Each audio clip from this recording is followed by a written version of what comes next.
يا مساء الخير وصباح الخير اخواتي. قبل ما نبدا الحلقه ما تنسوش كده تصلوا على النبي. الوقت طلب مني واحد هوت موكا بس بطريقه حلوه قوي. تعالوا ما نعمله بالايس كريم ونشوف بيتعمل ازاي، يعني سخن على بارد وبظرف نسكافيه، ومش هيكلفنا الا 5 جنيه بالكتير قوي. اول حاجه هنجيب الكوبايه بتاعتنا، وهنكون جايبين بولة ايس كريم من الفانيليا. بولة ايس كريم من الفانيليا يعني ممكن نسحبها من اي ايس كريم عندنا في البيت او قرطاس ونحطها في كوبايه. بعد كده هنقوم جايبين شويه صوص شوكولاته وهنجرنش الكوبايه كده من على الطروف. بعد كده هنقوم جايبين يعني ربع كوبايه لبن وننزل كده فوق الايس كريم. تمام قوي. بعد كده هنجيب ظرف النسكافيه وهنفضيه كده في الكنكه بتاعتنا، وهنروح عند الميه السخنه وهنفتح عليه الميه السخنه، يعني اقل من ربع كوبايه ميه سخنه. بس كده تمام.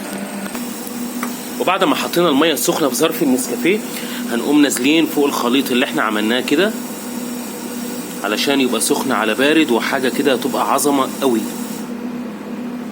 بس كده تمام. ده هوت موكا ايس سهل جدا وبسيط ونعمله في البيت بمنتهى السهوله، ومش هيكلفنا الا ظرف نسكافيه وبولة ايس كريم وشويه لبن من اللي عندنا في التلاجة وبس. نجرش بقى من فوق الوش بشويه كاكاو كده، حاجه بسيطه، او ممكن نحط قرفه ونقوم جايبين نعود قرفه كده ونقوم حاطينه كده.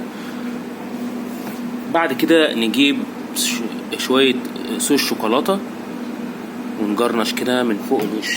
حاجه كده عظمه قوي. هوت موكا ايس مشروب جديد نقدر نعمله في البيت بمنتهى السهوله ومش هيكلفنا كتير قوي. الحكايه كلها مش هيعدي ال5 جنيه والله. ده بره في الكافيهات بيتعمل ب40 وب50 جنيه. اللي ما اشتركش في القناه يا ريت يشترك وبسرعه، وتعليقاتكم الجميله اللي بتزيدنا شرف وحب ومحبه يا ريت ما تنسوناش في الشير كمان. بس خلاص، كان معاكم احمد الشناوي.